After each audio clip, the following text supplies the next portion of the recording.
Good morning, everybody. So I have a job to do this morning, and that's to introduce you to Alabama. It has great biological diversity and lush landscapes, and all of it is vulnerable to changing climatic conditions. My hope is that by the end you'll be intrigued, at least, if not flat out interested in coming to visit or at least learning more about the work that we do there.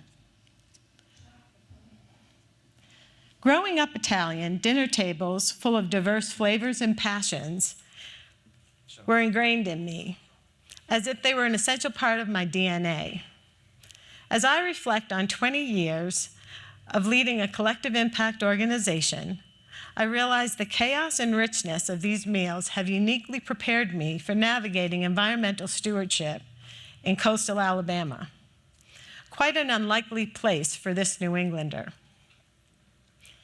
Just as an Italian meal brings together different ingredients and voices, for almost a generation, government agencies, business and industry, scientists, nonprofits, and citizens, along with all of the commotion, stories, laughter, and arguments they bring with it, have been coming to the table continuously to take action toward a shared vision of a healthy, more resilient, more vibrant coastal Alabama.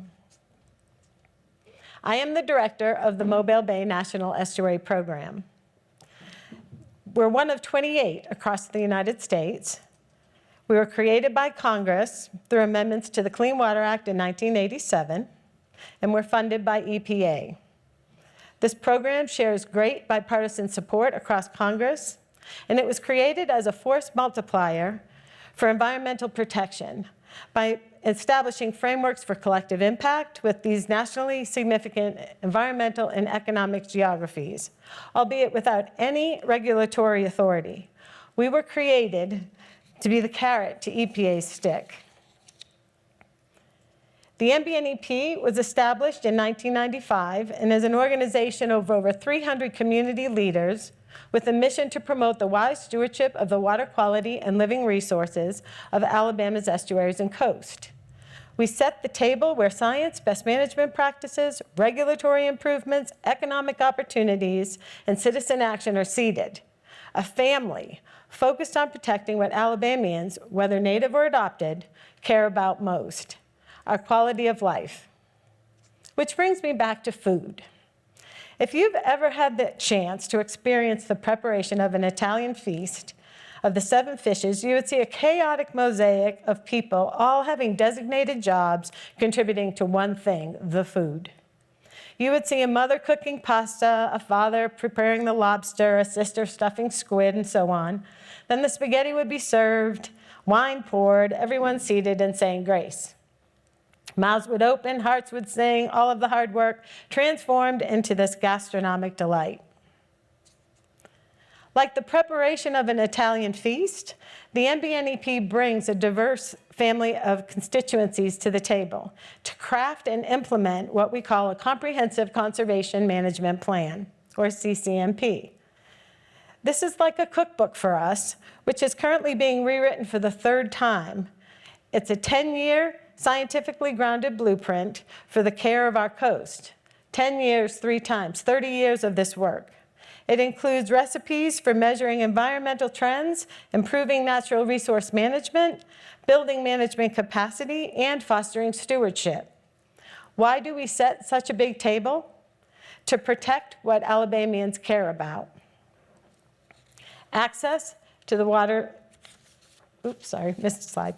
Access to the water and open spaces, healthy shorelines and beaches, abundant fish and wildlife, conservation of heritage and culture, resilient communities and natural resources, and swimmable, drinkable, fishable waters. Water runs through the blood of Alabamians, and it is what we are all about.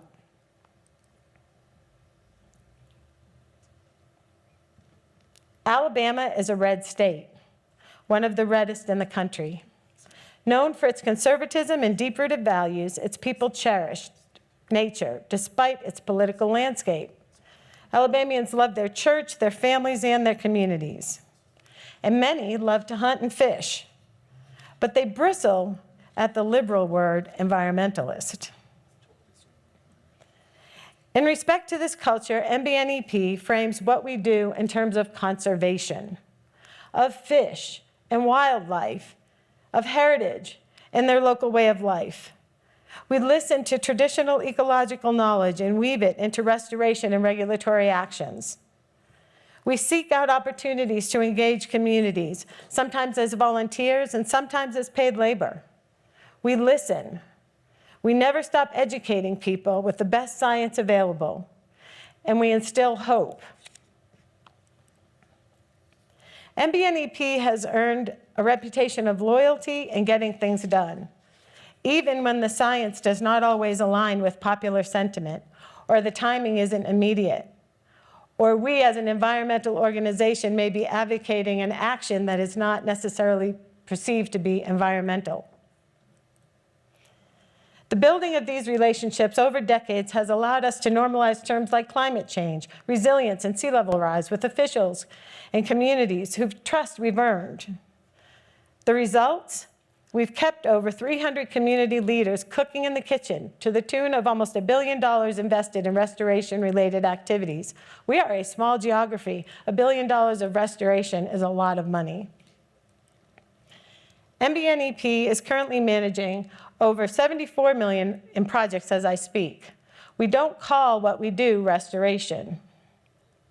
We are strengthening our tributaries to withstand the increases in volumes and velocities of stormwater from converted landscapes while introducing ecological function. Or stabilizing shorelines and salt marshes to continue to provide valuable habitat for our fish nurseries. But it's not just about the shovels in the ground and the money on the street.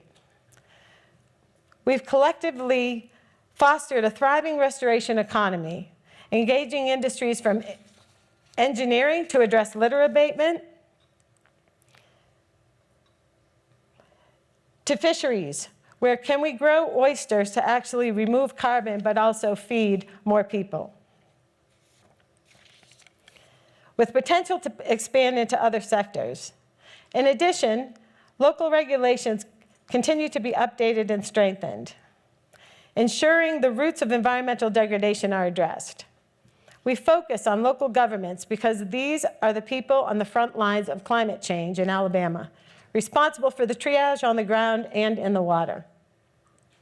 Alabama's economic diversity, including seafood, tourism, and the Port of Mobile, underscores the business case for sustainable coastal management. To the MBNEP, fighting climate change is continuously improving how we manage our footprint, our impacts, and our natural resources. It's iterative, it takes time, and it's success when it is institutionalized. As we update our CCMP for the next 10 years, our recipe is evolving to bring in the private sector more actively.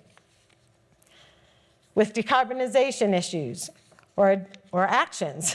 Alabama's geology has been described as ideal for carbon sequestration, and already industry is taking notice. Just recently, Tenaska, a private U.S. energy company with over 35 years of experience, announced the Longleaf Carbon Capture and Storage Hub for Mobile County to assist local industry in meeting emission regulations and climate mandates. Could coastal Alabama become the southeastern hub for decarbonization? Many large-scale industries operating in lower Alabama have international or other influence, thank you, California, triggering sustainability requirements of corporate headquarters. Byproduct synergy platforms are expanding, and industries as diverse as chemical, biomedical, steel, and even hospitality are seeking opportunities to reduce their footprint. What if coastal Alabama becomes an leader in industrial materials reuse, or even the southern hub for growing seaweed used to replace single-use plastics? Tons of dredge material are created by maintaining navigable waterways for the Port of Mobile and surrounding areas. MBNEP is currently exploring how reefs could be built using floating 3D printers and low-quality silt by providing shoreline protection while also promoting subtidal habitats throughout Mobile Bay. Will coastal Alabama become the pilot for transforming sediment waste into shoreline value? Amid sea level rise and stronger hurricanes, there's increasing interest in innovative solutions as well as traditional conservation efforts. Local governments are embracing new policies driven by community support. A recent $5.2 million gift from Holdfast Collective to the Nature Conservancy, its largest to any nonprofit, is protecting 8,000 acres in the Mobile-Tensas Delta. Momentum is building, and new allies are at the table for the next round of improving how we manage our coast. Summers bring with it Weather Channel and the National Hurricane Center's list of named storms. We watch the weather religiously, knowing it's not if, but when the next storm will hit. We see sea levels rising firsthand and feel the heat of increasing temperatures. We know it's time to act. Decarbonization, shrinking our coastal Alabama footprint, turning waste into value, creating new industries for packaging and sediment reuse. We dream of coastal Alabama as a leader of climate action for the Gulf of Mexico and beyond. I want to thank Amy and her team for this dream. Christensen Global Strategies has been an integral part in this journey, helping us explore some of these new opportunities for our region. The table is set. The ingredients are laid out. It's time to make some gumbo. This is the South. Come join us and whip up some climate-forward action in Alabama. Help us push forward. Thank you.